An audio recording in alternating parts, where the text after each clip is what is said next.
स्वागत आहे तुमचं यश आराध्य यूट्यूब चॅनलमध्ये। आपला HSCचा रिझल्ट आलेला आहे आणि बऱ्याचशा मुलांना मे बी त्याच्यामध्ये थोडेसे कमी मार्क्स आले असतील आणि रिझल्ट नंतर स्वाभाविकपणे आपल्याला बऱ्याचशा मुलांना IT मध्ये करियर करायचं असतं आणि IT मध्ये करियर करताना दोन ऑप्शन्स आपल्या समोर दिसतात। एक असतं BCA आणि दुसरं असतं इंजिनिअरिंग किंवा PSC इन कॉम्प्युटर सायन्स सुद्धा आजकाल नवीन ट्रेंडमध्ये आलेला आहे। मग हा कन्फ्युजन असतो की नेमकं मी इंजिनिअरिंग करू का मी BCA किंवा MCA हा ट्रॅक पकडला पाहिजे। बहुतांश जणांना थोडंसं कमी पर्सेंटेज आलंय, थोडंसं कॉन्फिडन्स लूज झालाय, ते बऱ्यापैकी मुलं BCA कडे वळतात आणि तिकडे जाण्याचा त्यांचा कल असतो। मी या व्हिडिओच्या माध्यमातून एक माझं पर्सनल ओपिनियन मी तुम्हाला शेअर करतोय। मी तुम्हाला काही ॲस्पेक्ट समजून सांगेन की तुम्ही त्याचा विचार करा आणि मगच तुम्ही ठरवा की तुम्हाला इंजिनिअरिंग कडे जायचंय का तुम्हाला BCA किंवा BSc इन कॉम्प्युटर सायन्स या फील्डमध्ये जायचं आहे। आता सगळ्यात पहिला आणि आपण फॉर्मल मी एकदम असं सांगणार नाही की इकडे असं फॉर्मल डिस्कशन करण्यापेक्षा आपण घरच्यासारखं डिस्कस करूया। असं समजा की मी तुमच्या फॅमिलीमधला तुमचा मोठा भाऊ आहे आणि मी तुम्हाला सांगण्याचा प्रयत्न करतो की दोन आपल्याकडे ऑप्शन्स आहेत, कुठे गेल्याने काय होणार आहे। ठीक आहे, डिसिजन तुम्हाला घ्यायचा आहे। ओके, सो सगळ्यात पहिले समजून घेऊया की इंजिनिअरिंग आणि BCA मध्ये इयर्स किती आहेत। जर इंजिनिअरिंग आपण करायला गेलो तर 4 वर्षाची स्वाभाविक आहे, BCA हे 3 वर्षाचं असतं किंवा BSc सुद्धा 3 वर्षाची असते। त्याच्या पुढे MCA आपल्याला करावं लागतं आणि मग आपल्याला ते टोटल 2 वर्षाचं असतं। मग बेसिकली काय आहे की BCA हे 3 वर्षाचा कोर्स आहे, इंजिनिअरिंग मात्र 4 वर्षाचा कोर्स आहे। इथे आपल्याला वाटतं की चला इंजिनिअरिंग मध्ये फायदा आहे, BCA मध्ये फायदा आहे, 3 वर्षामध्ये आपण जॉब रेडी होतोय। ओके, चला आपण कन्सिडर करूया की चला एक पॉइंट आहे, फायदा आहे। आता या सगळ्या गोष्टी आपण कशासाठी करतो थोडासा याचा बेसिकली विचार करूया। मला सांगा, तुम्ही कशासाठी IT मध्ये जायचं म्हणताय, काय तुमचं एंड गोल काय आहे? एंड गोल आहे की मला एक IT कंपनीमध्ये काम करायचं आहे, चांगल्या पॅकेजमध्ये मला काम करायचं आहे, बरोबर। मी जर तुम्हाला म्हणलं 10,000वर मी IT कंपनीमध्ये नोकरी लावून देतो, तुम्ही करणार आहेत का? नाही। तुमची इच्छा काय आहे की मला IT कंपनीमध्ये काम करायचं आहे आणि चांगल्यातल्या चांगल्या पॅकेज सोबत मला काम करायचं, असं तुमचं प्रत्येकाचं स्वप्न असणार आहे। मग हे स्वप्न इंजिनिअरिंग इझिली पूर्ण करू शकते का BCA इझिली प्रोव्हाइड करू शकते, हे आपण थोडासा समजण्याचा प्रयत्न करूया। आता सगळ्यात पहिले ऍडमिशन बद्दल बोलूया। ठीक आहे, सगळं खरं आहे दादा, तुझं सगळं जरी खरं असलं तर ऍडमिशन महत्वाचं आहे। एक गोष्ट लक्षात घ्या, इंजिनिअरिंग मध्ये प्रत्येक मुलाला ऍडमिशन मिळणार आहे, ऍडमिशन मिळण्याचा प्रॉब्लेम नसतो। आपल्याकडे भरपूर जागा आहेत, भरपूर कॉलेजेस आहेत, त्यामुळे इंजिनिअरिंग मध्ये ऍडमिशन मिळत नाही अशातला भाग नाही। पण काय होतं माहिती का, इंजिनिअरिंग मध्ये एक काय म्हणता येईल, आपण एक आजूबाजूला वातावरण असं आहे की चांगलं कॉलेज खराब कॉलेज असा एक प्रकार आहे। पण जेव्हा आपण BCA BSc बद्दल बोलतो तिथं कोणी विचारतच नाही की चांगलं खराब, तिथे जे लोकल कॉलेज आहे तिथे मुलं ऍडमिशन घेतात। पण इंजिनिअरिंगचा विचार करताना काय होतं की हे टॉप कॉलेज आहे, इथे प्लेसमेंट्स आहेत, असा आपण विचार करतो। पण ऍडमिशन प्रत्येकाला मिळत असतं, जर तुम्ही खरंच प्रयत्न केला तर तुम्हाला ऍडमिशन मिळू शकतं। तुम्हाला कॉम्प्युटर कोर्समध्ये सुद्धा ऍडमिशन मिळू शकतं, एवढा काही त्याच्यामध्ये प्रॉब्लेम नाहीये। जरी कमी पर्सेंटाईल असेल तर कॉम्प्युटर जागी IT मिळेल, IT जागी AI मिळेल, पण काही ना काही CS रिलेटेड फील्ड मध्ये तुम्हाला ऍडमिशन मिळतं। मग ठीक आहे दादा, ऍडमिशन तर मिळते पण टॉप कॉलेज नाही मिळत आहे।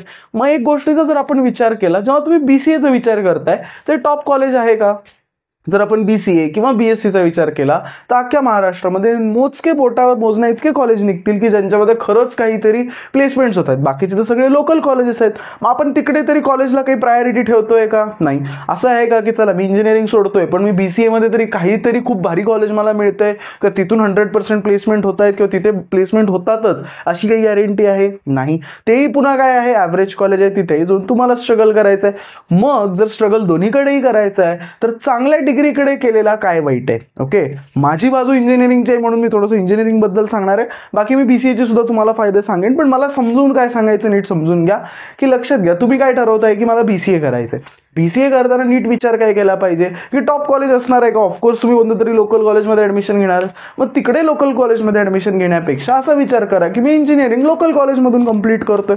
ओके, हे पण आहे। मी तुम्हाला जेव्हा लास्टकडे नेईल, मी सगळं तुम्हाला अवतीभोवती स्ट्रक्चर उभा करतोय आणि मी लास्टला मेन पॉईंट एक्सप्लेन करेल, त्याच्यावरून तुम्ही डिसिजन इझिली घेऊ शकाल। सो पहिली गोष्टी समजून घेऊया। ठीक आहे, सो पहिला पॉईंट काय होता आपला, ऍडमिशन मिळवणं। चला ऍडमिशन कसं तरी आपण मिळवूया। दुसरी गोष्ट काय आहे की बाबा टॉप कॉलेज आता मिळणार नाही, ठीक आहे मिळणार नाही, पण तेही लोकलच आहे, हेही लोकलच आहे, त्याच्यामुळे तिथेही आपल्याला काही फार मोठा प्रॉब्लेम येणार आहे का? नाही। तिसरी गोष्ट, एक गोष्ट डिसाइडिंग फॅक्टर असू शकते ती म्हणजे फीस। इंजिनिअरिंगची फीस नक्कीच खूप जास्त असते, BCA ची फीस मात्र कमी असते। मग जर तुम्हाला फीसचा इश्यू असेल तर नक्कीच BCA एक चांगला ऑप्शन आहे आणि फीसच्या दृष्टिकोनातून तुम्ही विचार जर करत असाल तर नक्कीच BCA सुद्धा एक चांगला ऑप्शन आहे, तिथून सुद्धा तुम्ही तुमचं करिअर घडवू शकता। सो मी फीस बद्दल काही कमेंट करणार नाहीये, फीस हा आता प्रत्येक प्रत्येकाचा वैयक्तिक हे असतो आणि तो तुम्ही ठरवू शकता. आणि मी त्याच्याबद्दल, जरी तुम्ही तुमच्या समजा एखाद्याचं असं असेल कोणी की पॅरेंट्स अफोर्ड नाही करू शकत पण तुम्हाला कॉम्प्युटरमध्ये करिअर करायचं आहे, तर तुम्ही BCA जरी करत असाल तरीही काही प्रॉब्लेम नाही आहे. पण असं आहे की तुमच्याकडे फीसचा प्रॉब्लेम नाही आहे किंवा पैशाची अडचण नाही आहे, तरी पण तुम्ही BCA करताय, तर मी या व्हिडिओला थोडंसं तुम्ही नीट अजून बघितलं पाहिजे. चला, ॲडमिशन झालं, फीस झाली, त्याच्यानंतर इयर्सचाही आपण विचार केला की 3 वर्ष इकडे जात आहेत, इकडे 4 वर्ष झालेत. आता मी थोडंसं तुम्हाला एका मेन मुद्द्याकडे आणतो, ते म्हणजे प्लेसमेंट. लक्षात घ्या, BCAला तुम्ही जाताय, तिथेही लोकल कॉलेज, तिथे तरी डायरेक्ट गुगल येणार आहे का? नाही. आणि तुम्ही इंजिनिअरिंगला जाताय, कमी पर्सेंटेज असल्यामुळेच तुम्ही BCAचा विचार केला, किंवा थोडंसं तुम्हाला काहीतरी वाटलं म्हणून तुम्ही BCAचा विचार केला. इकडे आपण म्हणूया गुगल तर येणार नाहीये. पण ॲव्हरेजली आपण जर विचार केला तर MNC जे असतात त्या प्रत्येक कॉलेजमध्ये जातात, मध्ये BCAला सुद्धा जातात, साध्या इंजिनिअरिंग कॉलेजला जातात, मोठ्या मोठ्या जे कंपनीज आहेत, काही असेल 1-4-5 कंपनीज तरी कॉलेजमध्ये येत असतात. मग जेव्हा कॉलेजमध्ये प्लेसमेंट होते तेव्हा आपण विचार करूया की किती पॅकेज दिलं जातं एका इंजिनिअरिंग केलेल्या मुलाला आणि एका BCA केलेल्या मुलाला. हे आपण थोडंसं विचार करायचा प्रयत्न आहे. ठीक आहे. तर आता जर एक कंपनी, आपण तुम्ही नाव ऐकलं असेल विप्रो. ओके, विप्रो आता आपल्याला बल्ब पटवतो, पण तो IT कंपनी पण आहे, विप्रो IT कंपनी. आता ही IT कंपनी इंजिनिअरिंगच्या मुलांना इंजिनिअरिंग झाल्यानंतर नियर अबाउट 3.7 म्हणजे 4 लाखाच्या आसपास पॅकेज ती देत असते. ठीक आहे. कुणासाठी? ज्यांनी इंजिनिअरिंग कंप्लीट केली आहे 4 वर्षाची, त्यांच्यासाठी. जर एखाद्या मुलाने BCA कंप्लीट केलंय तर मात्र ती कंपनी फक्त 2.5 लाख रुपये 2.5 LPA म्हणजे 2.5 लाख रुपये वर्षाचे तुम्हाला पॅकेज देत असते. म्हणजे काय, 1.5 लाखाचा तर इथं आपला तोटा झाला. दुसरी कंपनी बघूया, कॉग्निझंट नावाची कंपनी आहे, खूप मोठी IT MNC कंपनी आहे. इंजिनिअरिंग झाल्यानंतर मुलांना, फ्रेशर्सला ती कंपनी 4 लाखाचं पॅकेज ॲन्युअली देत असते. तेच आपण जर BCA करून तुम्ही तिथे गेलात तर 2.4 लाखचं पॅकेज ही कंपनी तुम्हाला BCA केल्यानंतर देते. म्हणजे पुन्हा इथेही बघा, ऑलमोस्ट हाफचा डिफरन्स आहे. मी म्हणेन हाफ म्हणण्यापेक्षा 1/3 तर डिफरन्स आहेच. कॅपजेमिनाय सुद्धा खूप मोठी कंपनी आहे, तुम्ही नाव ऐकलं असेल. कॅपजेमिनाय 4 लाखाचं पॅकेज देते इंजिनिअरिंग झाल्यानंतर, आणि तेच कॅपजेमिनाय BCA झालेल्या मुलांना 2.6 लाखचं पॅकेज देते, जे की थोडक्यात पुन्हा 1.4 लाखचं कमी आहे. 2.6 लाख म्हणजे आता जर एखाद्याला 4 लाखाचं पॅकेज आहे तर इन हँड त्याला 28, 29, 30,000 अशी सॅलरी असते. पण जेव्हा तुम्ही 2.6चा विचार करता तेव्हा तुम्हाला 14 ते 15,000 एवढी सॅलरी मिळते. IBM सारखी कंपनी बघितली तर इंजिनिअरिंगला डिपेंडिंग ऑन रोल पण ॲव्हरेजली 5 लाखाचं पॅकेज देते. तेच BCAला विचार केला तर 3 लाखाचंच पॅकेज देते. मग आपण हे करतोय कशासाठी? सगळं पॅकेजेस मिळवण्यासाठी, चांगल्यातला चांगला जॉब मिळवण्यासाठी. मग जर कंपन्या सेमच आहेत, विचार करा की तुम्ही काम कोणत्या कंपनीत करणार आहे. तुम्ही इमॅजिन करा विप्रोमध्येच काम करणार आहेत, BCA करून सुद्धा तुम्ही विप्रोमध्येच जाणार आहेत, तुम्ही इंजिनिअरिंग करून सुद्धा विप्रोमध्येच जाणार आहेत. मग तुम्हाला ते काम करताना कोणत्या पोझिशनला केलेलं आवडेल? इंजिनिअरिंग पोझिशनला केलेलं आवडेल, 4 लाखाच्या पॅकेज सोबत केलेलं आवडेल, किंवा मी म्हणेन 30,000च्या ऑलमोस्ट सॅलरीवर केलेलं आवडेल, की 14,000च्या सॅलरीवर केलेलं आवडेल? बरोबर आहे. म्हणजे याचा अर्थ काय की जेव्हा आपण इंजिनिअरिंग कंप्लीट करतोय, तुमचं जी डिग्री आहे त्याला जास्त व्हॅल्यू आहे. आणि जर तुम्ही त्याच्यातून जॉब दोन्हीकडून मिळवणं कठीण आहे. असं आहे का की BCA मध्ये गेलं म्हणजे लगेच जॉब मिळणार आहे आणि तिकडे सोपं आहे, एक्झाम तिकडे होत नाही, असं नाही आहे. सगळीकडे तुम्हाला जॉब मिळण्यासाठी तेवढा स्ट्रगल करावा लागणार आहे. मग आपला पर्सनल फायदा कशामध्ये आहे? जर तुम्ही इंजिनिअरिंग केली तर तुमच्या लाईफची, तुमच्या करिअरची, तुमची सुरुवात जी होणार आहे ती ऑलमोस्ट आपण पकडूया 30,000ने होणार आहे. ठीक आहे. पण तिकडे तुम्ही केलं तर 15-16,000ने होणार आहे. बरोबर आहे. मग दादा याच्या पुढे काय? BCA नंतर तुम्हाला MCA करावंच लागतं, त्याच्याशिवाय तुमची सॅलरी ही 30,000च्या आसपास जात नाही. लक्षात घ्या. म्हणजे काय, इंजिनिअरिंगची लेवल मिळवण्यासाठी तुम्हाला BCAच्या वर MCA हा एक कोर्स करावा लागतो, जो 2 वर्षाचा कोर्स असतो. आणि तेव्हा तुम्हाला कंपनीत जे पॅकेज ऑफर करतात त्या इंजिनिअरिंगच्या लेवलचे असतात. तोही डेटा मी कलेक्ट केलेला आहे. फॉर एक्झाम्पल जसं विप्रोचाच आपण जर बघितलं तर ती इंजिनिअरिंगला 3.7 lakhs देते, BCA करणाऱ्याला 2.5 lakhs देते, पण MCA करणाऱ्याला पुन्हा 3.7 lakhs देते.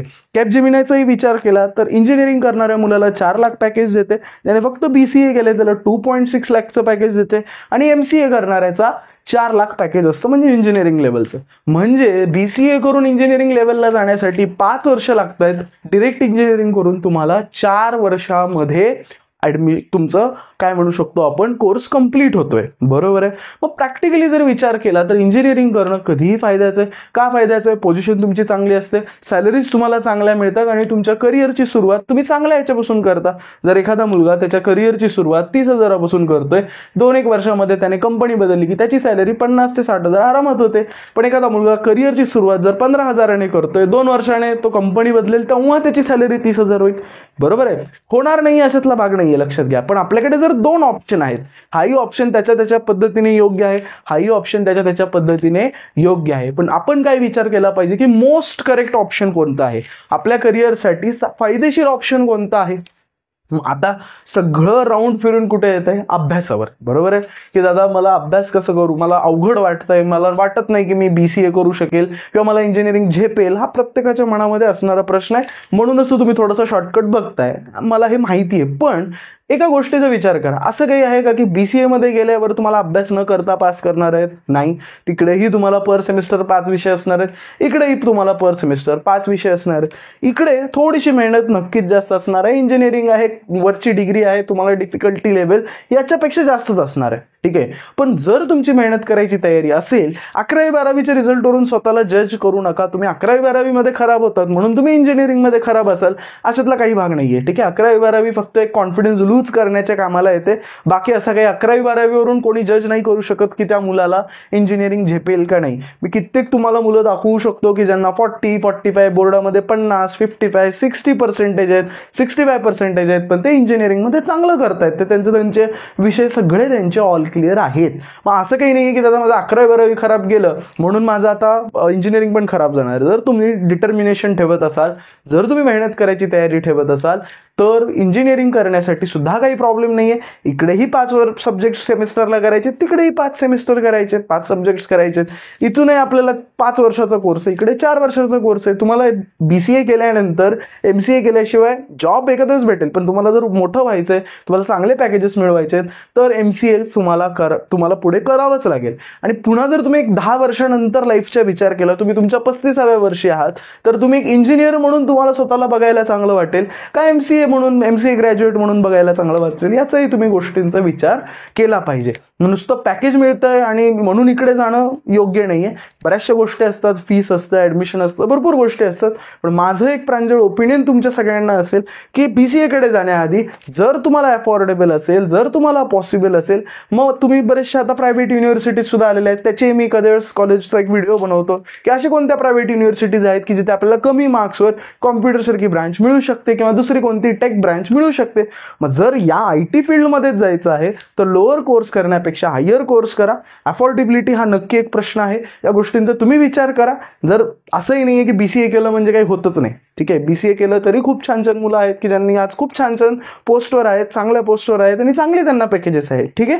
पण फक्त थोडंसं इकडून आपल्याला स्ट्रगल जास्त करावं लागणार आहे. सो हे माझं पर्सनल ओपिनियन आहे, मी असं काही म्हणत नाही. आता ऑफकोर्स माझा टिल्ट जो आहे तो इंजिनिअरिंगकडे आहे, त्याचं कारण मी तुम्हाला सांगितलं. माझा ॲस्पेक्ट जो आहे तो असा विचार करण्याचा आहे.